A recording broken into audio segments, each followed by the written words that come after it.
원전 기업들은 지금 쉬어가고 있지만 외국인이나 기관 크게 이탈은 나오고 있지 않는 상황인데 어떻게 할 수 있어요? 원전 관련된 ETF들이 막 생기고 있어요. 원전 ETF에 들어오는 돈은 계속 늘어나고 있어요. 심지어 원전 관련된 ETF 하나는 막 조 단위로 돈을 계속 늘어나고 있어요. 주도주의 자리를 여전히 유지하고 있고 최근 수익률 현황 굉장히 좋다. 네, 일단 두산에너빌리티가 대장이니까 두산에너빌리티를 꼭 봐야 되고요. 세 개 업체에 이미 두산에너빌리티가 지분 투자를 했고요. 단 주의해야 될 거는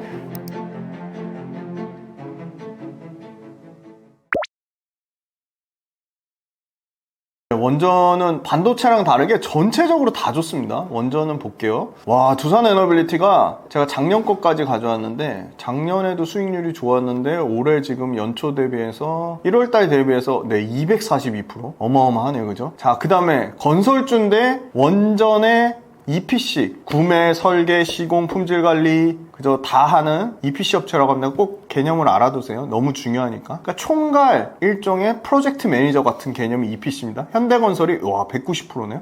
이거 두산에너빌리티, 현대건설 최근에 주가 좀 빠졌어요. 그런데 아무튼 150% 둘 다 넘고요. BHI 보조기기를 만드는 회사인데 150%, S&T에너지 48%. 그 다음에 최근에 원전 해체 기술 시장까지 커진다고 하니까 요 밑단에 우진엔텍, 우리기술 이런 아주 그 시가총액 작은 회사들까지도 우리기술 189, 우진엔텍 100%, 우진 55% 이렇게 막 미친 듯이 올랐어요. 그러니까 원전을 평균 수익률 두산에너빌리티부터 시가총액 1,700억짜리 일진 파워까지 딱 소팅을 해봤더니 82%가 나왔어요. 압도적인 주도주죠. 그래서 원전 하는 겁니다. 아니 내가 두산에너빌리티 선택을 못했어요. 내가 잘 몰라가지고 그냥 조그만 회사 예를 들어 우진 아니면 우진엔텍을 했는데 그런 회사들도 막 100%, 155%예요. 그러니까 평균값이 높다는 거는 여기서 실패할 확률이 낮다는 거니까 평균값이 너무 중요하죠. 그죠? 그 다음에 최고점 대비 35% 빠졌는데 여기 보시면 막 58%, 59%씩 작살난 회사도 있어요. 한전 KPS 대우건설.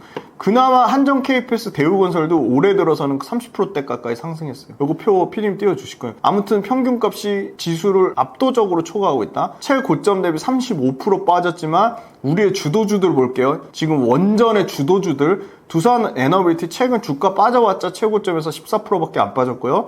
현대건설 최고점에서 13%밖에 안 빠졌어요. BHI 최고점에서 19% 빠졌고요. S&T에너지 최고점에서 25% 빠졌습니다. 그러니까 두산에너빌리티 이 원전주가 진짜 센 게 뭐냐면 두산에너빌리티가 쉬어가면 현대건설이 갑니다. 현대건설이 쉬어가면 BHI가 올라가요. BHI가 쉬어가면 S&T에너지가 올라가요. 심지어 두산에너빌리티, 현대건설, BHI, S&T에너지 요 4개가 원전의 주도주인데 요 4개가 쉬니까 전혀 반응을 안 보였던 한국가스공사, 한전 KPS, 한전기술 요 후발주자들이 돌아가면서 순환매로 막 날아갑니다. 주가가. 그러니까 원전은 아직 최근에 3일 연속 두산에너빌리티가 주가가 빠지니까 주도주에서 이탈했네, 좀 분위기가 이상하네 그런 얘기도 하고 저도 그런 얘기들에 충분히 합리적이라고 공감은 하는데 원전이 워낙 장기 트렌드입니다. 정말 에너지의 메가 트렌드를 바꾸는 정말 이게 초장기 테마이기 때문에 원전이요. 재미난 게 두산에너빌리티가 예를 들어 올해 수주를 받으면 당장 올해 막 매출이 엄청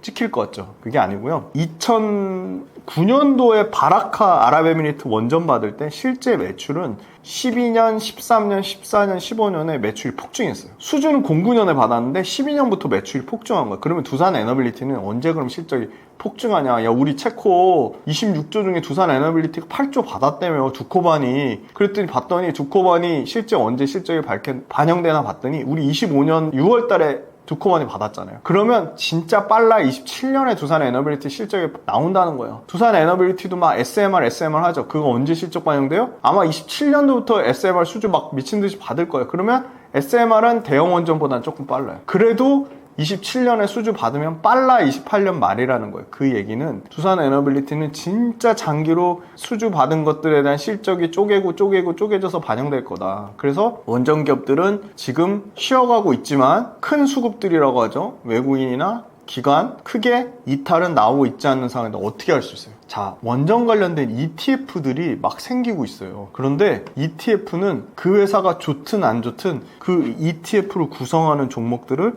패시브 자금이라고 합니다. 사야 돼요. 당연히 그렇죠. 원전 ETF를 만들었는데 두산 에너빌리티를 안 살 수가 있을까요? 현대건설을 안 살 수가 있을까요? 그러니까 의무적으로 원전 ETF에 들어가는 종목들을 일정 비율 이상 사야 돼요. 근데 개별주는 단기간에 너무 많이 올라서 주가는 막 빠지고 있지만 조정을 받고 있죠. 쉬어가죠. 조정받거나 쉬어가죠. 그런데 원전 ETF에 들어오는 돈은 계속 늘어나고 있어요. 심지어 원전 관련된 ETF 하나는 뭐 조 단위로 돌파, 총 AUM이라고 합니다. 총 자산 총액.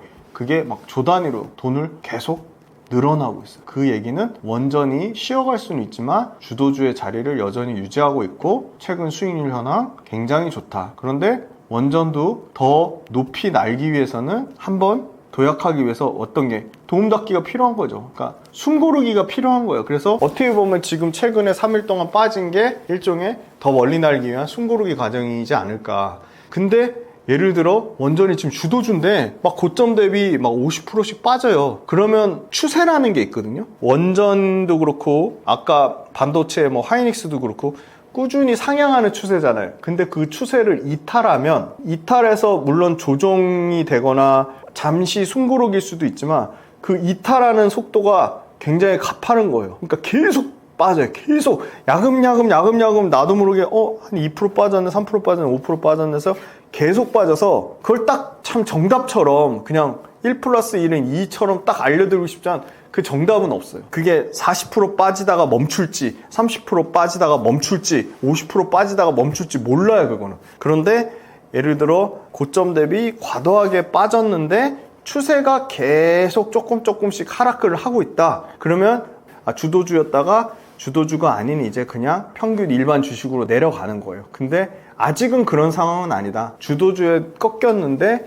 이게 추세를 이탈한다기보다는 어떤 더 높이 날기 위해서 방향성을 다지는 구간, 쉬어가는 구간 이렇게 말씀드릴 수 있을 것 같고 두산 에너빌리티나 현대건설이나 BHI나 S&T 에너지가 골고루 상승하고 있기 때문에 그리고 원전 해체 시장이라는 또 새로운 성장 동력으로 우진엔텍이나 우리기술이나 우진이 올라가고 있기 때문에 굉장히 강력하다. 생태계가. 원전이 만약에 위험하려면 두산 에너빌리티만 오르고 현대건설은 안 올라야 돼요. BHI도 못 올라요. S&T 에너지도 못 올라요. 자, 바로 앞에서 했던 우리 반도체 하이닉스만 좋잖아요. 그죠? 나머지 소재, 부품, 장비 업체들 다 안 좋잖아요. 그러니까 지수는 29% 상승하는데 평균값이 2%밖에 안 되는 거 아니에요. 근데 원전은 생태계가 주가가 고르게 다 좋으니까 평균값이 지수를 초과하는 82%라고요. 그래서 저는 원전은 아직 죽지 않았는데 조금 쉬어가는 구간이 필요하고 지금이 쉬어가는 구간일 수 있다. 네, 그렇게 말씀드리겠습니다.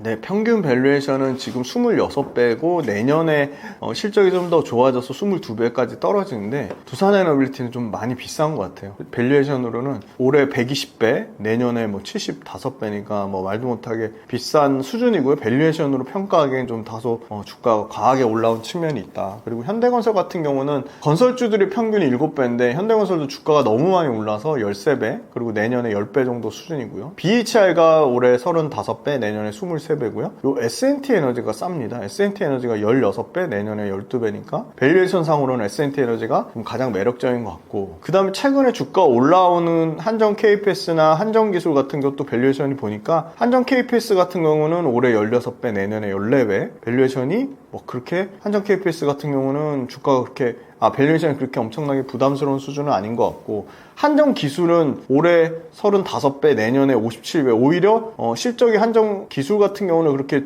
실적이 개선되면 밸류에이션이 떨어져야 되는데 지금 올라가죠, 오히려. 그래서 한정 기술은 PER이 오히려 내년에 올라가니까 좀 조심할 필요가 있는 것 같고, 그 다음에 마지막으로 대우건설은 딱 지금 원전 팀코리아 시공사로 선정이 됐는데도 불구하고 지금 밸류에이션이 6.8배 딱 건설사 평균값이에요. 내년에도 5배. 그 말은 무슨 말이냐? 현대건설은 충분히 원전에 대한 좀 어떤 프리미엄을 받고 있는데 상대적으로 요 밸류에이션으로만 봤을 때는 물론 대우건설이 건설사 본업, 건설업 본업 측면에서 대우건설 뭐죠? 브랜드? 푸르지오. 현대건설 뭐죠? DH랑 힐스테이트. 요 강력한 브랜드력의 또 차이는 있어요. 그런 부분을 고려해도 지금 대우건설은 상대적으로 현대건설에 비해서는 조금 저평가돼 있다. 그렇게 볼 수 있을 것 같아요. 것 같고요. 주도주 요 4개 후보군 두산에너빌리티, 현대건설, BHI, S&T에너지를 보면 현대건설이 밸류에이션 단으로는 가장 싸지만 건설에 대한 매출 비중이 크기 때문에 실제 원전 모멘텀과 LNG 모멘텀을 갖고 있는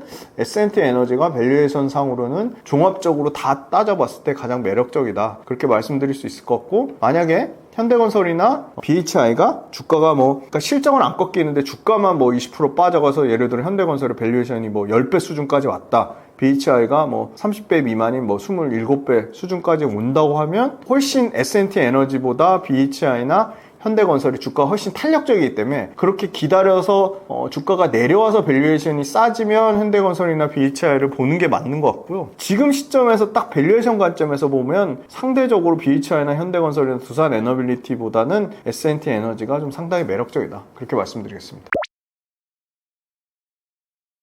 네, 원자력은 지금 부정적으로 얘기 나오는 게 사실은 미국 원자력 발전량이 연평균 1%밖에 성장을 못했다고 하는데 그건 정말 말 그대로 1년짜리 단기적인 전망이라고 보고요. 신규 원전 건설 없이 그냥 기존 원전으로만 본 결과입니다. 그래서 단기 통계에는 집중하시면 안 되고요. 철저하게 중장기 메가 트렌드 성장 산업으로 보셔야 됩니다. 실제로 글로벌 원전은요, 미국만 하는 게 아니고요. 폴란드, 체코, 사우디, 네덜란드 22년 동안 탈원전했던 벨기에부터 어마어마하게 많이 늘어납니다. 현재 전 세계 70기가가 건설 중이고요. 100기 이상이 추가로 계획이 잡혀있다. 지으려고 하고 있다. 상업용 전력 수요, AI 데이터 센터 때문에 올해 약 3%, 내년에 5% 증가하는데요. 이 어마어마한 변동성 높은 AI 데이터 센터 전력이 이제 전체 전력의 15%까지 올라올 거예요. 그러면 이거를 감당할 기저전원이라고 해요. 베이스로드. 기저전원으로서 무탄소, 환경적으로도 문제가 없는 거, 기저전원, 무탄소 전원은 원전밖에 없다고 보고 있어요. 그래서 원전에 대한 규제 리스크가 완화되고 있고, 원전이 AI 인프라 가장 중요한 마이크로소프트의 빌 게이츠가 그랬어요. 다음 테마는 전기다, 전력이다 얘기했거든요. 그래서 이런 어마어마한 전력 대란 잘 보세요. 포르투갈하고 이 유럽 국가들이 어설프게 신재생 에너지 비중 늘렸다가 그냥 바로 블랙아웃 정전돼 버리잖아요. 그런데 우리가 너무 중요한 AI 데이터 센터, 그것도 아주 알짜배기 전력을 24시간 풀가동 돌려야 되는데 신재생 잘못 썼다가 신재생 에너지 전력 수급이 피크 찍었다가 확 꺾였다, 피크 찍었다가 확 꺾였다. 그게 표가 있어요. 그러니까 AI 데이터 센터를 어설프게 신재생으로 돌렸다가 갑자기 우리 컴퓨터로 너무 중요한 작업하고 있는데 컴퓨터 그냥 전원이 나가버리는 거예요. 이해되시죠? 그냥 바로 그냥 뻥 나는 거예요. 그러면 모든 AI 작업을 다 망가뜨리는 거예요, 신재생이. 그래서 자꾸 신재생 하는데 신재생이 기저전원으로 감당 못 한다고요. 그리고 신재생이 풍력은요, 바람의 양이 일정해야 돼요. 그리고 바람의 강도도 세야 돼요. 태양광은요, 일조량이 뛰어나야 돼요. 그럼 그런 데가 어디가 있죠? 모든 지역이 바람이 일정한 거요? 모든 지역이 바람이 센 거요? 해상도시는 되죠. 해상도시는 풍력 지어도 돼요. 그 다음에 일조량, 우리나라 일조량이 그렇게 막 스페인처럼 엄청 일조량이 좋은가요? 왔다 갔다 하죠. 그래서 원전이 이 AI 인프라에도 중요하지만 그냥 기저전력, 특히나 제조업체, 우리나라처럼 제조업 강국한테는 원전이 제조업에 특화된 전력이라고요. 그러니까 일반 발전전원으로만 보지 마시고, 일반 발전전원은 당연히 신재생 풍력이나 태양광이 원전보다 싸니까 태양광 풍력 막 얘기하죠. 근데 그 태양광 풍력조차도요, 그 태양광과 풍력을 세팅하는 기본값들이 있어요. 전력기기가 뒷받침돼야 되고요. ESS, 불필요할 때 에너지를 저장하는 ESS 에너지 저장 장치가 있어요. 그럼 그건 다 무슨 돈인가요? 풍력, 태양광 지을 때 ESS 별도로 깔아야 되고 복잡해요. 전력기기 세팅해야 되고. 그런 거 다 따지면 원전이 신재생보다 가격 메리트가 없는 게 아니라는 겁니다. 발전 단가도 그렇게 엄청나게 차이 나는 것도 아니다. 탈원전 정책을 폐기하는 국가들이 쏟아져 나오고 있다. 스웨덴, 벨기에, 네덜란드, 오스트리아, 그죠? 체코, 슬로바키아. 근데요, 체코 수주를 잘 받아놓으니까요, 체코의 전력 담당 사장이 슬로바키아 가가지고 한국 팀코리아 원전 좋아요 하고 알아서 마케팅을 해줍니다. 그러면 우리 경쟁사들이 중요한데, 우리의 강력한 경쟁사, 심지어 막 체코 법원에다가, 연방법원에다가 그죠? 목리 부린 프랑스 EDF 전력청이 있었죠. 걔네 쓰고 싶어도 못 써요. 왜냐면 우리나라는 아랍에미리트 바라카 원전이 2024년 불과 작년에 최종 완공됐어요. 그러니까 최종 물건 만든 레퍼런스, 가장 따끈따끈한 최종 레퍼런스가 있는데, 프랑스 전력청하고 그 다음에 영국의 업체들은요 이거 만들었는데 납기 못 맞춰가지고요 지연됐어요. 그래서 공사비가 더 들어간 거예요. 그럼 거길 믿고 맡길 수 있나요? 당연히 유럽 입장에서는, 체코 입장에서는 같은 유럽 거 프랑스 거 써주고 싶죠. 그게 안 된다고요. 그래서 체코가 프랑스 전력청 버리고 심지어 막 법원에서 무슨 소송 나오고 얘기했는데 두산 에너빌리티, 팀코리아, 한국수력 원자력을 발주를 준 겁니다. 그만큼 제조에 대한 레퍼런스가 너무 중요한데 최신 레퍼런스가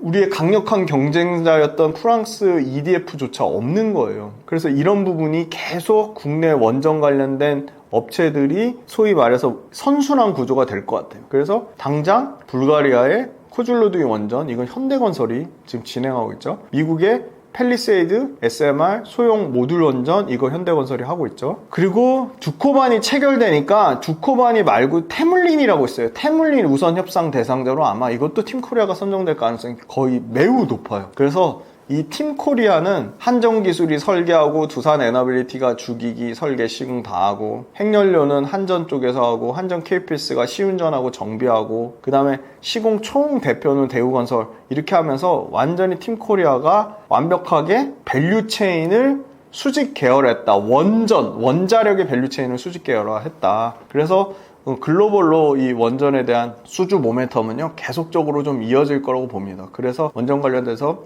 계속 최신 업황 주목해보자. 불가리아 코줄로두이 아마 올해 또 계획이 나오고요. 그 다음에 아까 말씀드린 두코바니 말고 테물린 얘기 나오고, 그 다음에 영국도 SMR 관련돼서 본격적으로 프로젝트를 진행하고 있어요. 가장 최신 트랙 레코드, 바라카 원전 최신 트랙 레코드를 보유한 거는 우리나라밖에 없다. 그런데 트랙 레코드만 있는 게 아니라 인력, 당연히 원전 고인력이죠. 인력, 장비, 인프라, 그 다음에 중요한 거. 자, 이번에 프랑스 EDF하고 또 압도적인 차이로 이겼던 게 뭐냐면 가격 경쟁력이에요. 가격이 너무 싼 거예요. 국내 신한울 기준으로 메가와트당 45억, 신고리 기준으로 메가와트당 44억이고요. 바라카 원전이 메가와트당 75억 들었어요. 그러니까 가격 차이가 미국하고 프랑스는 납기도 못 지켜서 사업비도, 총사업비도 늘어났었는데 실제 만드는 가격조차도 한수원이 더 싼 거예요. 품질이 떨어지는 것도 아닌데. 그러니까 한수원은 안 쓸 이유가 없는 거죠. 그래서 이런 부분이, 한국이 지금 얘기 나오는 거는 400기가 원전이 만들어질 건데 400기가 중에 약 45% 이상을 한국 팀코리아가 수주를 싹쓸이 할 거란 얘기가 나오고 있어요. 왜냐면 이 가격 경쟁력, 그 다음에 실제 제작 레퍼런스, 그 다음에 납기 준수, 이 모든 것들, 그리고 밸류체인 내자, 이 네 가지가 완벽하게 다 조건을 만족하는, 조건이 다 맞아 떨어지는 국가가 있을까? 정말 우리나라밖에 없다고 보고 있습니다. 네, 일단 두산 에너빌리티가 대장이니까 두산 에너빌리티를 꼭 봐야 되고요. 두산 에너빌리티는 대형 원전, SMR, 가스터빈 다 하고요. 지금 두산 에너빌리티가 최근에 1조 3천억으로 캐파를 증설했습니다. 이거 괜히 할까요? 수주 받는 거에 대한 당연히 어떤 기대감이라기보다는 어떤 수주에 대한 확실한 확신성? 이런 게 있으니까 대형 원전 4기, SMR 12기, 가스터빈 8기, 총 27년까지 1조 3천억을 들여서 증설을 하고요. 아마 SMR은 얘네가 20기 이상을 생산 캐파 가능할 것으로 보이고, 가스터빈 같은 경우는 12기, 12기 이상 확대될 것으로 보여요. 그리고 다행히도 예전에 문재인 정부는 탈원전 했지만 이재명 정부는 그나마 신재생하고 원전을 동시에 활용하는 에너지 믹스 정책을 추진하고 있다. 국내 AI 산업의 안정적인 전력 공급원으로 이재명 정부도 원전, SMR이 중요하다는 건 인지를 하고 있는 것 같아요. 그래서 이 국내에서도 원전이 축소만 되지만 않는다면 두산 에너빌리티 계속 좋을 수밖에 없다고 보고요. 아시아의 대형 원전 시장 총 유효 시장 TAM이라고 하는데 요거의 2배 이상 되는 원전을 미국에서 발전 용량 늘리는 거를 서명했습니다. 400기가와트면요 매년 원전을 8개씩 지어야 됩니다. 그래서 어마어마하게 만들어야 되는데, 미국이 실제 만든 원전은 2013년, 12년 전에 만든 보글 3, 4, 5기가 다예요. 그러니까 공급망, 보틀렉 자체가 생길 거다. 그래서 미국에서는 결국은 두산 에너빌리티 같은 실제 주기기랑 가열로 반응기 이런 거를 만들 수 있는 해외 협력사에 주목을 해야 되고, 돈도 어마어마하게 들어가죠. 대형 원전 8개 만들 때 81조 이상이 들어가기 때문에 이런 금융적 측면의 한계도 협업의 형태로 갈 거다. 재정 문제, 부품 공급망 문제, 납기 문제, 레퍼런스 문제, 미국은 철저하게 동맹국과 협력하는 관계로 갈 건데, 그 동맹국의 영순위가 우리나라 대표 원전기업 한국수력, 원자력, 팀코리아라고 보고 있고요. 미국 웨스팅하우스랑 철저하게 합의를 했죠. 원전 입찰 경쟁에서 유럽에서 빠지고 대신에 아시아 시장을 팀코리아가 싹쓸이 할 것 같아요. 그래서 지금 한국이 유일하게 미국의 APR 1400 가압경수로용 원전, 이거 미국 원자력 규제위원회에서 표준 설계 승인을 했어요. 그런데 재미난 건 프랑스 전력청, EDF죠. 얘네 경쟁사, 얘네가 주력으로 하는 유럽형 가압경수로는 미국 인증 취득을 중단했습니다. 그러니까 상대적으로 프랑스 거 알아서 미국에서 인증을 취득 중단해버렸어요. 그러니까 미국에서는 어떻게 보면 큰 틀에서 보면은 팀코리아가 계속 웨스팅하우스가 되든 팀코리아가 되든 두산 에너빌리티 주기기나 BHI 보조기기가 계속 좋을 수밖에 없다. SMR 시장은 연평균 2034년 기준으로 약 161억 3천만 달러, 우리나라 돈으로 치면 약 22조 시장까지 커질 것으로 보이고, 2040년 기준으로 보면 50조 시장까지 커질 것으로 보입니다. 그래서 SMR 관련된 업체들도 두산 에너빌리티가 발빠르게 전부 투자를 해놨어요. 뉴스케일 파워, 엑스에너지, 테라파워 이 3개 업체에 이미 두산 에너빌리티가 지분 투자를 했고요.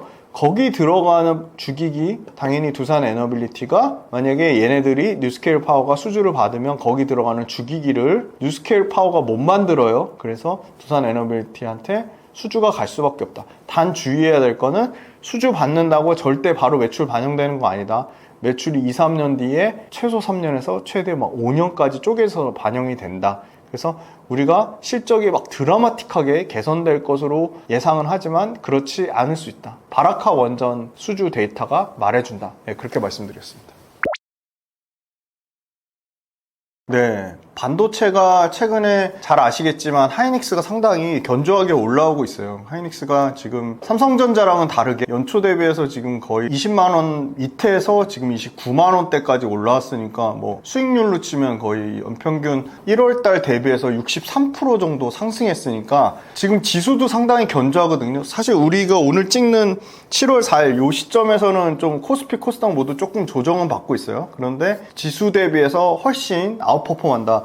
오늘 꼭 핵심으로 알고 계셔야 될 거는 지수보다 초과 상승 나는 업종에서 투자를 하셔야 돼요. 그게 지수보다 초과 상승 난다는 거는 결론적으로 얘기하면 시장을 주도하는 업종이라는 거고요. 코스피 지수가 굉장히 견조합니다. 전체 글로벌 주식시장에서 수익률로 이제 1등을 기록했어요. 코스피 지수 기준으로 어제 7월 3일 수익률이 29.9%, 약 연초 대비해서 30%가 올랐는데, 반도체 하이닉스가 63% 상승했으니까 하이닉스가 지수보다 훨씬 초과 상승 나고 있으니까 하이닉스로만 보면 반도체는 주도하는 업종이 됩니다. 그런데 제가 이 표를 가져왔는데 하이닉스 포함해서 삼성전자부터 시가총액 5천억 이상 되는 회사만 가져왔어요. 코미코까지 그 반도체 소재, 부품, 장비, 그 다음에 종합반도체 업체인 삼성전자, 하이닉스 포함해서 이 기업들의 평균 상승률 1월달 대비해서 봤더니 2.4%밖에 안 돼요. 그러니까 하이닉스 혼자 하드캐리하고 나머지는 소재, 부품, 장비 업체들은 상당히 부진했다는 겁니다. 요 평균 상승률도 중요하고요. 요 DD라는 거는 요 M자가 빠졌네요. 맥스 드로우다운이라고 최고점 대비, 그러니까 최고점이라고 하는 거는 10년 동안 주가 흐름 중에 최고점과 현재 주가의 괴리율이에요. 그러니까 최고점과 현재 주가랑 얼만큼 빠졌냐 그걸 보는 건데, 아니면 최고점보다 얼마나 현재 주가가 올랐냐. 근데 그게 평균값이 여전히 반도체 업종들 전반적으로 소재, 부품, 장비가 최고점에서 여전히 44% 빠졌다 다는 거예요. 그러니까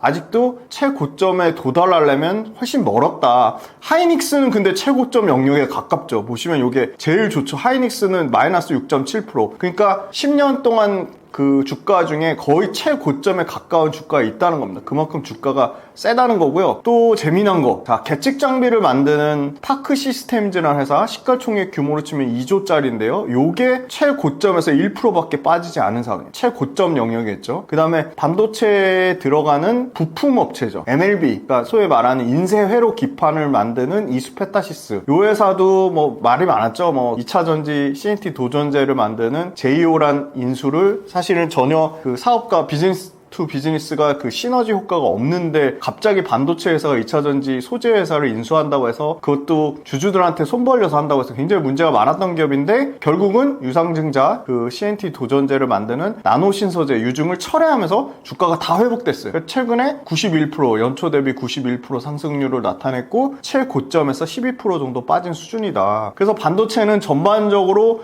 회복되고 있지만 하이닉스랑 일부 아까 말씀드린 파크 시스템즈 그 다음에 이수페타시스 이런 회사만 좋고 나머지가 부진하다. 그래서 하이닉스는 주도주의 자리를 차지하고 있지만 나머지 전체 반도체 밸류체인이 주가가 좀 회복이 돼야 된다. 그래서 우리는 꼭 평균 상승률, 이 코스피 지수가 1월달부터 누적적으로 얼마 상승했는데 그거 대비 반도체 업종이 얼마나 상승하고 있는지, 그 다음에 개별 종목단에서 평균값이 지수의 평균값보다 초과가 상승이 나오고 있는지, 그 다음에 최고점 대비 보세요. 코스피 지수도 어느 순간 3100포인트를 돌파하면서 최고점에서 6%밖에 빠지지 않은 수준이에요. 그만큼 높은 주가 수준에 있다는 겁니다. 그런데 반도체 회사들의 평균 최고점 대비 하락률은 44%니까 반도체 주가는 아직도 회복되려면 좀 멀었다, 시간이 많이 필요하다, 그렇게 말씀드릴 수 있을 것 같습니다. 주가는 항상 밸류에이션을 체크를 하셔야 됩니다. 이것도 평균값이 중요해요. 밸류에이션 뭐죠? 멀티플이라고 합니다. 멀티플은 사람들이 이 반도체 회사들한테 거는 이익에 대한 기대값이에요. 당연히 반도체 회사들이 이익이 좋아지면 사람들이 반도체 회사 이익에 대한 기대값도 높아집니다. 그래서 PER이라는 배수를 많이 씁니다. 이익에 대한 배수고요. 다만 PER이 조금 아쉬운 거는 순이익에 대한 배수예요. 차라리 반도체 회사 영업이익에 대한 배수로 하면 조금 더 정확할 것 같은데 순이익은 일회성 부분 때문에 좋아질 수 있어요. 예를 들어 반도체 회사가 땅을 많이 갖고 있어서 그 땅의 가격이 올라가면 반도체 회사 PER이 또 좋아지죠. 왜냐면 순이익이 좋아지는 거니까. 이런 식으로 판단하는 건데 그래도 순이익도 기본적으로 반도체 회사가 벌어들이는 영업이익의 바탕이기 때문에 이 PER을 봐야 된다. 그런데 평균값을 볼게요. 코스피가 주가가 최근에 많이 올라오면서 10배, 11배 정도 수준의 PER이 기대값이 14배까지 올라왔습니다. 코스닥은 뭐 아무래도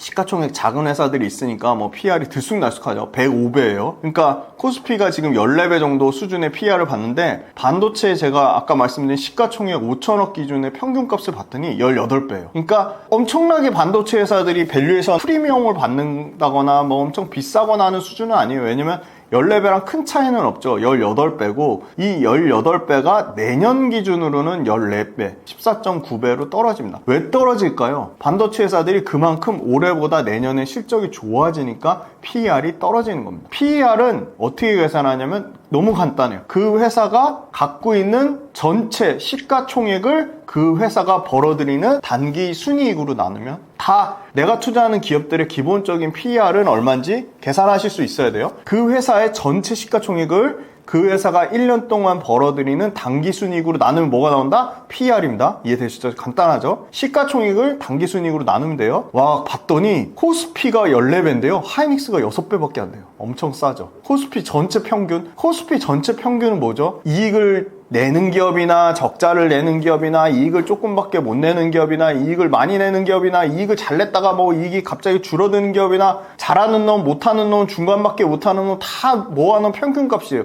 평균값이 14배인데 하이닉스는 그 평균값보다 훨씬 이익을 잘 내고 있는데 6배밖에 안 된대요. 그러니까 상대적으로 하이닉스 싼 거죠. 삼성전자가 주가가 못 오르고 있죠. 왜 못 오를까요? 하이닉스보다 이익이 더 많이 개선이 못 되고 있는 거야. 그러니까 삼성전자 절대 비싼 게 아닌데 하이닉스가 상대적으로 너무 싼 거야. 왜냐? 삼성전자가 PER이 13배고 하이닉스가 6배인데 그렇게 하이닉스 주가가 많이 올랐는데 아까 몇 프로 올랐죠? 60% 넘게 올랐죠? 근데 PER은 6배예요. 재밌죠? 삼성전자 주가 몇 프로 올랐냐? 삼성전자는 주가가 아까 보시면 그나마 최근에 6만 원을 회복해서 19% 올랐어요. 근데 19% 올랐으면 PR이 더 싸져야 되잖아요. 근데도 13배예요. 그건 무슨 말이냐? 하이닉스는 이익이 50%씩 성장하는데 삼성전자는 15%밖에 성장을 못한다는 겁니다. 그러니까 삼성전자 PR이 13배예요. 그래도 삼성전자 평균보다 잘하는데 코스피보다 PR은 낮죠. 그래서 여전히 삼성전자도 주가가 비싸지는 않다고 하는 거고요. 자, 그 다음에 그 밑단에 아까 뭐 90% 넘게 주가 상승했던 이수페타시스 볼게요. 네, 이수페타시스는 24배예요. 내년에 20배로 떨어져요. 이수페타시스는 왜 그러면 20배가 넘을까요? 이수페타시스 주가도 많이 올랐어요. 그런데 이익도 개선돼요. 근데 주가가 올라가는 게 이익 개선되는 것보다 더 많이 더 올라간 거예요. 그러니까 이익이 되게 많이 개선되는데 하이닉스 못지않게 이수페타시스도 이익이 개선되는데 이수페타시스가 하이닉스보다 PER이 올라간 겁니다. 자, 그러면 여기 쭉 PER 값이 나왔는데 그러면 반도체 업체는 대략 평균이 올해 18배고 내년에 14배구나. 요 평균값보다 밑에 있는데 이익이 개선되는 업체들 보면 굉장히 유리하겠죠. 한번 볼까요? 18배, 내년에 14배보다 낮은 기업들 보시면 DB하이텍이라는 회사가, DB하이텍 어떤 회사죠? 삼성전자나 하이닉스랑 똑같은 반도체 회사인데 우리 대만의 TSMC 있잖아요. 반도체를 위탁 생산해서 제조만 해주는 DB하이텍이 말 그대로 파운드리 회사예요. 제조만 해주는. 설계는 팹리스 회사가죠. 근데 DB하이텍도 반도체 업종인데 엄청 싸죠. 7배, 6배. 근데 이게 그냥 7배, 6배인지 실제 실적은 좋아지는데 사람들의 기대값만 낮아서 7배, 6배인지를 따져봐야 돼요. DB하이텍이 일단 평균값보다 쌌어요. 기억해 두시고 솔브레인도 반도체의 소재랑 부품을 만드는 회사인데 10배, 8배 싸죠. 관심 있게 봐야겠죠. 이런 식으로 내가 투자할 기업들을 기준점을 세우는 겁니다. 이 밸류에이션으로. 보니까 넥스틴이라는 회사도 13배에서 7배. 그 다음에 PSK라는 회사도 7배에서 6배 싸죠. 평균값보다 낮죠. 코미코라는 회사도 11배에서 9배. 네, 이렇게 그 밸류에이션으로 평균값을 비교해보고 지수보다 평균값이 높은지 확인해보고 반도체의 평균값 대비 내가 투자 또는 내가 관심 있는 기업들의 PER 그리고 올해보다 중요한 거는 내년에 실적이 개선돼서 내년 PER이 얼마나 떨어지는지 그게 좀 중요하다. 그래서 결론적으로는 반도체 전체 평균은 지수보다 조금 높은 상황이지만 그렇게 엄청나게 부담스러울 정도로 반도체 주가가 많이 올랐다든지 또는 반도체가 이익이 너무 꺾여가지고 반도체의 밸류에이션이 올라간다든지 그런 상황은 전혀 아니다. 그러면 우리가 투자 관점에서는 반도체 업종 중에서 이익은 계속 개선되는데 사람들의 기대값이 낮는 업종들이 분명히 있다. 그런 게 아까 찾아드렸던 뭐 코미코 같은 회사들, PSK 같은 회사들 이런 회사들 이익과 매출이 연평균 30%씩 성장하는데 사람들이 관심이 없어서 기대값이 낮아서 PER이 낮아지면 반도체 회사들한테 투자할 때 이 밸류에이션을 활용해서 충분히 고민하고 접근해 볼 수 있겠다. 네, 그렇게 말씀드리겠습니다. 네, 일단 그 대장 삼성전자랑 하이닉스의 업황을 봐야겠죠. 하이닉스는 우리가 앞으로 이제 AI 시대로 가고 있죠, 이미. 그래서 엄청나게 마이크로소프트, 구글, 아마존, 메타 이런 또 최적화된 칩, 그러니까 맞춤형 칩, 아식을 만드는 퀄컴, 브로드컴, AMD 이런 회사들이 미국의 빅테크와 미국의 팹리스 회사들이 엄청나게 AI 칩을 만들고 있죠. 엔비디아의 막대하게 비싼 칩 말고 엔비디아 칩보다 저렴하면서 성능이 뛰어난 맞춤형 칩들이 개발되고 있습니다. 그리고 그 칩들을 생산하기 위해서 미국에서 빅테크들이 데이터 센터에 엄청나게 투자를 하고 있습니다. 그 데이터 센터에 들어가는 엔비디아 칩의 기본적인 거는 바로 SK 하이닉스와 삼성전자가 만드는 HBM입니다. 그런데 삼성전자는 HBM에서 하이닉스와 마이크론의 완전 주도권을 뺏겼습니다. 그래서 철저하게 주가가 말해주듯이 HBM, 차세대 반도체의 HBM 시장을 꽉 잡은 HBM 시장의 전체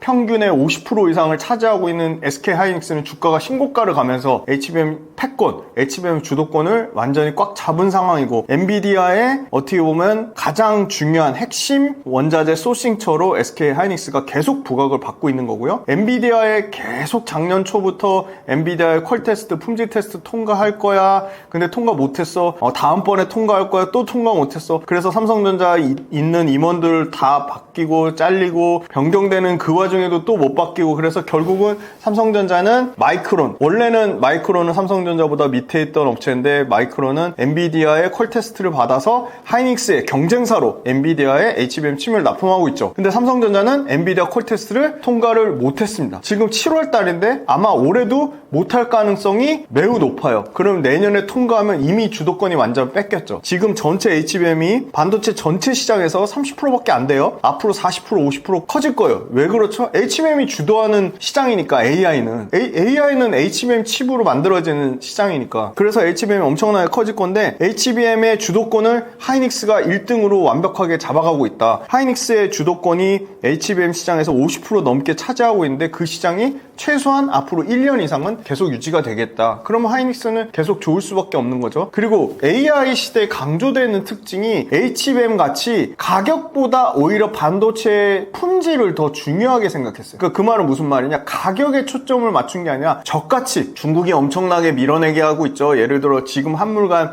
DDR4 같은 경우는 중국의 막 CXMT가 가격을 막 20% 30% 중국 정부에 지원받아서 막 다운시키려고 하니까 삼성전자도 그나마 저가칩 DDR4를 잘 팔았는데 중국한테 막 뺏기고 있죠. CXMT에. 그런 어려운 상황을 겪고 있는데 이 소위 말하는 HBM이라는 품질, 반도체의 품질과 반도체의 신기술, 반도체의 그 소위 말하는 기술 주도권, 그거에 관련돼서 AIC는 강조되고 있으니까 HBM을 잘하는 데는 계속 SK 하이닉스 같은 데는 계속 잘 될 수밖에 없고, 뒤따르는 마이크론이 SK 하이닉스랑 여전히 격차가 있어요. 하이닉스는 50%의 HBM 시장을 차지하고 있다면 마이크론은 아직 20%가 안 되는데 아마 올해 말이면 25%까지 커진다고 해요. 그러니까 하이닉스랑 마이크론의 치열한 HBM, 지금 시장을 주도하는 HBM 칩 시장을 싸움을 할 것 같고요. 그 다음에 AI 전용 제품들이 속속들이 나오고 있어요. 뭐 예를 들어 소캠이라든지 LP캠이라든지 LPW라든지 이런 부분은 무슨 말이냐? AI 전용 칩을 만드는 밸류체인 기업들한테 계속 기회가 생긴다는 거예요. 그리고 세 번째, HBM이 생각보다 공급이 엄청 늘어나서 HBM 가격이 떨어질 거다. 그런 막 시장에서 여러 가지 우려나 부정적인 이슈를 쏟아내고 있지만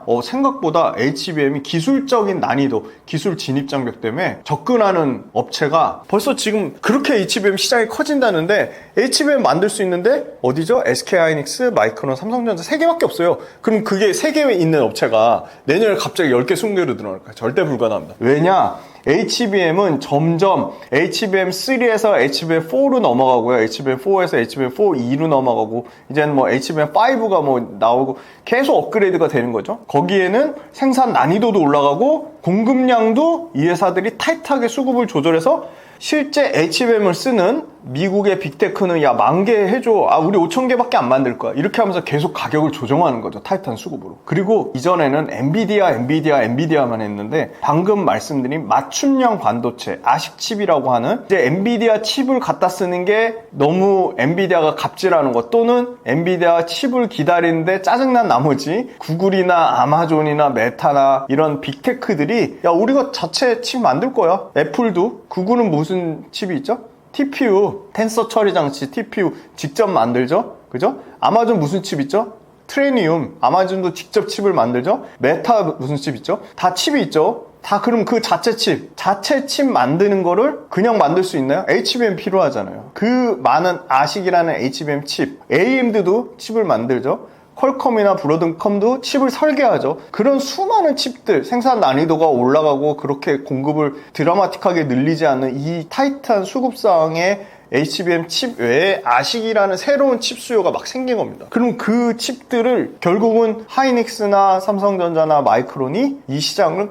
꽉 거의 독과점 수준으로 잡고 있겠다는 거예요. 실제로 HBM은 올해만 실제 필요한 수요량이 23억 기가바이트입니다. 23억 기가바이트인데 실제 하이닉스가 생산하는 거는 16억, 삼성전자가 생산하는 거는 10억, 마이크론이 생산하는 거는 5억이죠. 그러면 뭐야? 합치면 30억인데 수요량보다 크잖아. 그래서 하이닉스, 삼성전자 모두 공급을 줄였습니다. 삼성전자는 하이닉스는 자기네들이 비싼 걸 더 골라서 팔기 위해서 공급을 줄인 거고요. 삼성전자는 못 팔아서 매출이 역성장 나서 HBM 판매를 줄일 수밖에 없는 상황입니다. 그러니까 수요량이 공급량보다는 여전히 많은 상황이다. 그래서 실수요량이 크게 초과될 거라는 부정적으로 보시는 분들도 있지만 대부분의 견해는 공급이 그렇게 엄청나게 늘어나기는 좀 쉽지 않다. 왜냐면 올해 시장 수요가 120% 증가하고 내년에도 그 정도 120에서 130%를 유지할 건데 하이닉스가 그럼 요때다 하고 그냥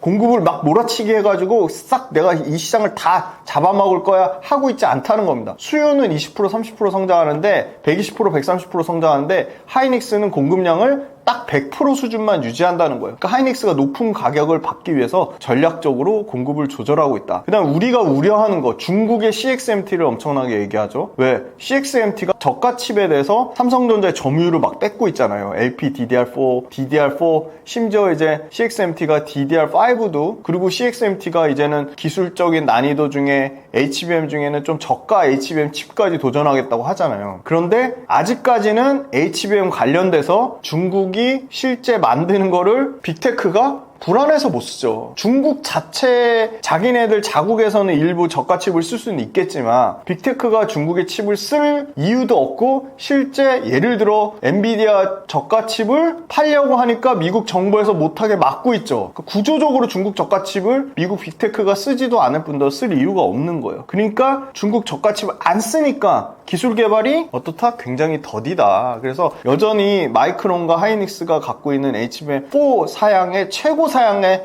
HBM 칩과 중국이 만드는 HBM H20이죠. 엔비디아가 뭐 1년 전, 2년 전에 쓰던 칩, 그거의 사양하고의 격차는 어마어마하다. 이렇게 말씀드리고, 이 HBM이 재미난 게 HBM 생산을 늘리면 일반 D램보다 훨씬 더 가격만 비싼 게 아니라 생산 캐파를 어마어마하게 차지하고 있기 때문에 HBM을 생산한다는 것 자체는 일반 D램 공장을 짓지 않더라도 그냥 일반 D램이 레거시 D램이라고 하죠. 자연 감소분으로 공급량이 줄어들게 됩니다. 그러면 HBM 늘리면 일반 D램이 줄어드니까 일반 D램 가격도 생각보다는 그렇게 막 급격하게 떨어지지는 좀 않을 거다. 물론 최근에 부정적인 얘기가 나오는 거는 미국의 상호 관세 때문에 미국 업체들이 일부 HBM 포함해서 선구매, 관세 때려맞기 전에 싸게 사자, 그래서 선구매 효과가 있어서 미국에서 가격이 올라가는 일시적인 효과가 있었습니다. 그런데 전반적으로 반도체 가격이 재하락할 거라고 예상하고 있지만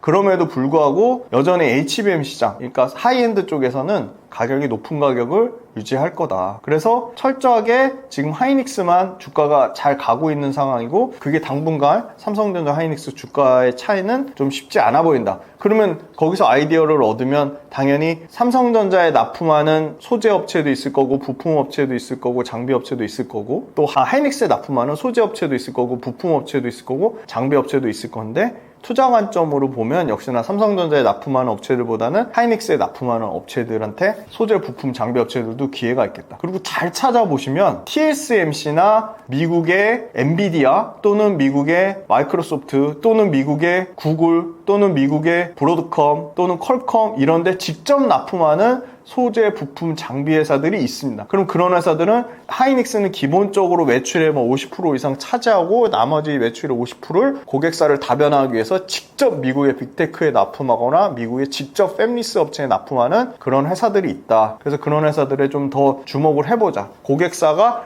직접 미국에 납품하는 회사들. 왜 그렇게 이수페타시스가 90% 이상 올라갔냐? 이수페타시스는 당연히 엔비디아도 고객사로 갖고 있고 그 다음에 구글도 고객사로 갖고 있고요. 마이크로소프트도 고객사로 갖고 있고요. 심지어 브로드컴과 미국의 탑티어 통신회사인 아리스타 네트워크스 이런 회사들도 고객사로 갖고 있기 때문에 하이닉스가 빠그라져도 하이닉스 납품을 못하더라도 삼성전자 납품이 줄더라도 엔비디아 매출이 올라오니까 이수페타시스가 날아가는 거고요. 최근에 지주사 두산이 날아갔죠. 왜 날아갔냐? 지주사가 상법 개정 이슈 때문에 부각받은 것도 있지만 두산이 갖고 있는 지주사 두산에 속해 있는 두산전자라고 있어요. 두산전자 삐지사업부가 동박적층판을 만듭니다. CCL이라고. 그 CCL이 엔비디아에 들어갑니다. 그러니까 두산의 자회사 두산전자가 동박적층판을 엔비디아 미친 듯이 파니까 두산이 AI의 수혜주로 엔비디아 수혜주로 주가가 그냥 막 200%씩 빵빵 뜬 겁니다. 그런 이런 인과관계, 사실관계, 그 다음에 어떤 고객사를 갖고 있는지, 어떤 모멘텀을 갖고 있는지, 내가 투자하는 회사가 하이닉스 밸류체인인지, TSMC 밸류체인인지 그런 거를 꼼꼼히 따져보자. 결론적으로는 반도체는 업황이 업다운이 있겠지만 여기서 그렇게 드라마틱하게 나빠질 확률은 상대적으로 낮아 보이고 특히나 HBM은 구조적으로 아직도 폭증하는 시대다. 왜냐면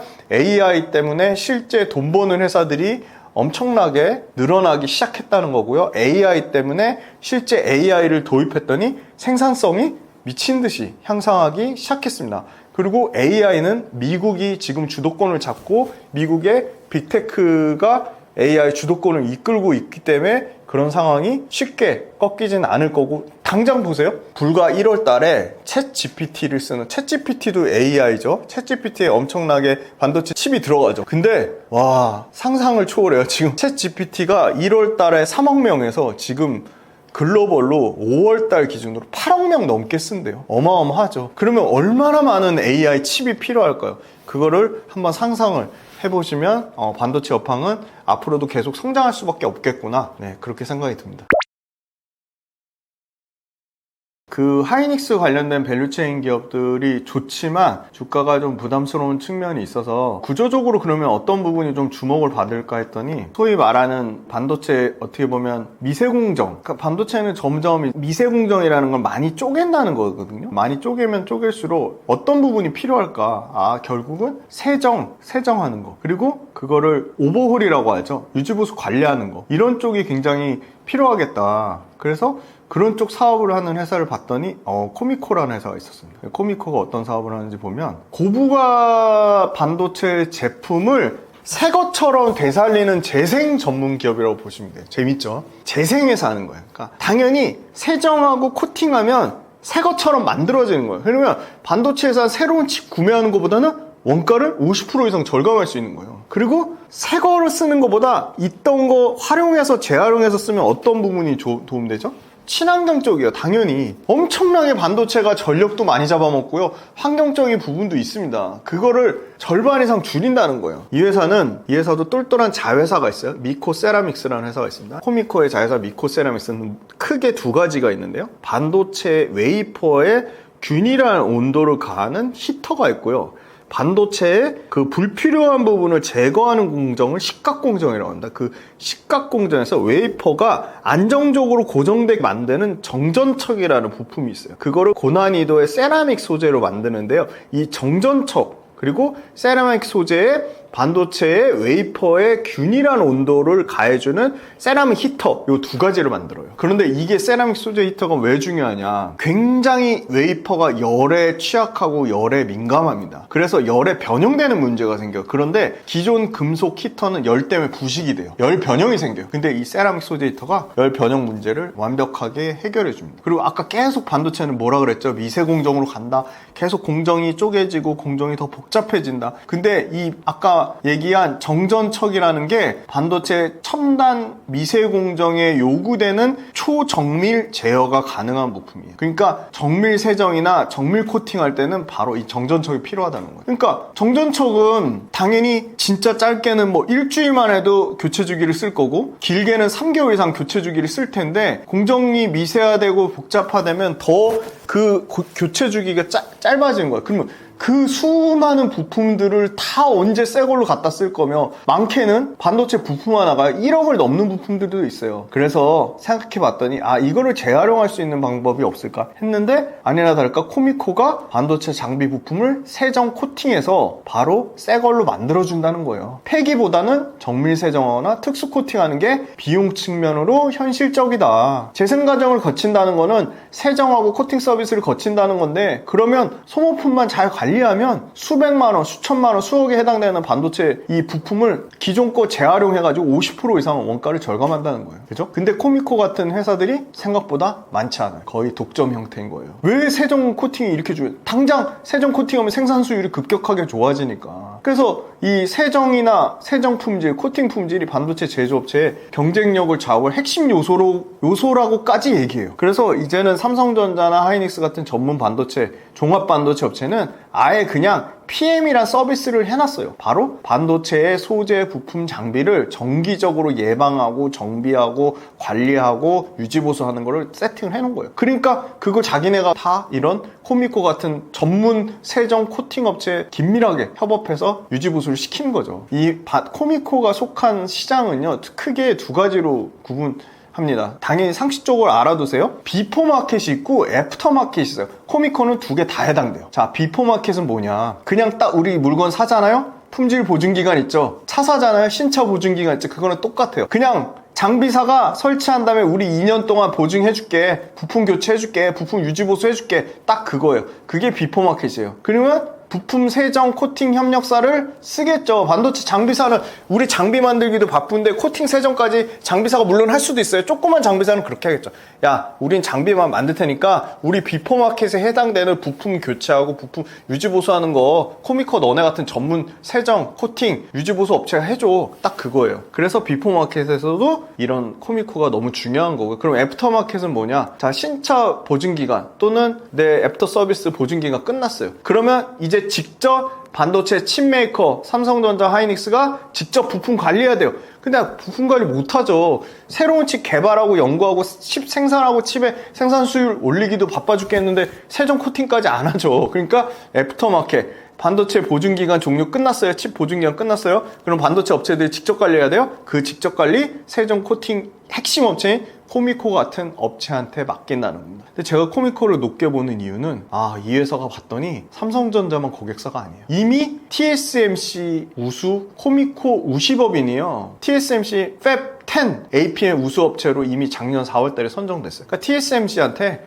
그냥 글로벌 탑 세정 코팅 업체로 인정을 받았다는 겁니다. 그 다음에 지금 5나노, 7나노, 10나노 공격적으로 투자하잖아요. 근데 TSMC가 일본에도 공장 증설해요? 미국에도 공장 만들죠? 그 다음에 독일에 또 만들죠? 근데 그러면 TSMC가 결국은 미세공정, 애리조나 팹에 투자를 우선할 건데 애프터 업체 내에서 미국 현지에서 세정 코팅을 가능한 유일한 기업이 누가 있을까 찾아봤더니 코미코인 거예요. 그러니까 저는 TSMC가 코미코에 이 외주, 세정, 코팅 저는 맡길 가능성이 매우 높다고 봐요. 왜냐면 TSMC 대만 업체지만 괜히 중국 세정 업체, 코팅 업체 썼다가 미국 정부에서 막을 거거든요. 이거 미국에서 중국 배터리, 중국 양극재 못 쓰는 거랑 똑같은 개념입니다. 그래서 TSMC의 그 애리조나 팹이 가속화되면 그거에 대한 수혜를 아마 이 코미코 같은 업체가 볼 수밖에 없다. 그렇게 보고 있어서 반도체 업체 중에 이런 뒷단에 후공정이라고 하죠. 세정, 코팅, 정비 이쪽 관련돼서 이런 코미코 같은 회사들을 좀 관심 있게 지켜보자. 그렇게 말씀드리겠습니다.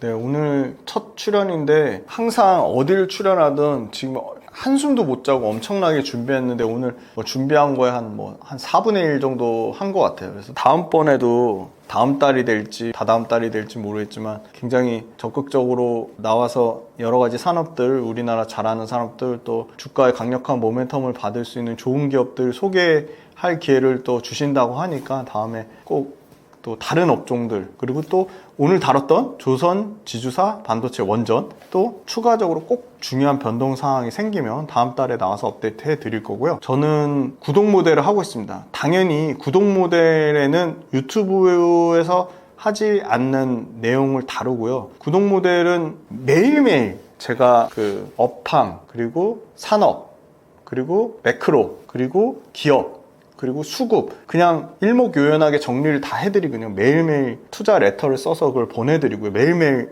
시황을 분석을 해드리고요. 당연히 업황, 기업까지 분석을 해드리고요. 그 다음에 매주 유튜브에서 안 다뤘던 그 주도주와 주도 산업과 주도 기업 그리고 밸류에이션 다 일괄적으로 다 설명해드립니다. 그러니까 그냥 딱 빌리언스 캠퍼스란 유료 구독 모델입니다. 그거 한 2끼 정도 점심값 정도 되는데요. 그 정도 투자하시면 저는 시황이랑 주도주 그리고 주도 산업에 대해서 완벽하게 유튜브에서 다루지 않은 내용들을 공부하시고 그걸 투자 성과로 실질적인 투자 성과로 반드시 이어질 거라고 믿고 있고요. 그래서 빌리언스 캠퍼스란 유료 구독 모델 PD님이 댓글 달아주신다고 했으니까 그 댓글로 꼭 한번 들어보시면 너무너무 좋을 것 같고요.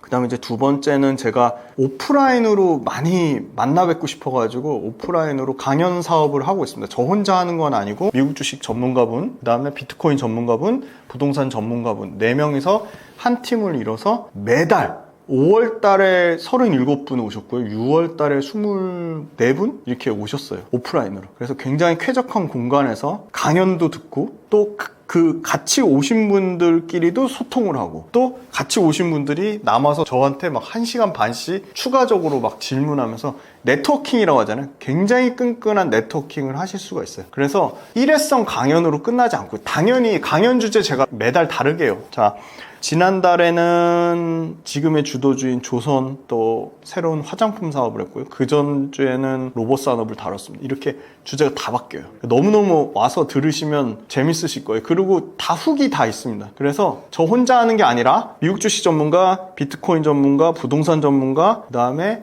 한 국내 주식 전문가 요 4명이 원팀으로 오프라인 강연을 하고 그 다음에 끝나고 그 네트워킹 시간이 너무 중요해요. 필요한 질문 그 강연장 끝나고도 저한테 남아서 1시간 이상씩 질문하시고 그렇게 하실 수 있습니다. 그래서 오프라인 강연 사업하는 거 좀 많이 응원해 주셨으면 좋겠어요. 왜냐면 다 서울에서만 하려고 하거든요. 그래서 제가 먼저 앞서서 지방 어디든 상관없다. 지방 가자. 그래서 이미 5월달 6월달에 서울에서 했고요. 7월달에 부산도 가고 여기 댓글로 지방 어디든 와주세요 하면 거기로 그냥 달려갈 겁니다. 어디든 상관없으니까 면 단위도 상관없고 읍 단위도 상관없습니다. 그래서 저희가 적정 인원 뭐 최소한 20명은 돼야겠죠. 20명 이상만 되면 어디든 갈 거니까 어디든 요청해 주시면 지방 강연 갈 거고요. 서울은 그냥 정해놨어요. 진짜 강남 언주역에 분데스 언주라고 거기에 대한 오신 분들의 만족도가 너무 높아서 분데스 언주에서 매달 토요일날 마지막 주에 계속 강연회 할 겁니다. 그래서 요번에 다시 또 새로 강연회 잡혔어요. 7월 26일날 또 새로운 주도주 발굴을 위한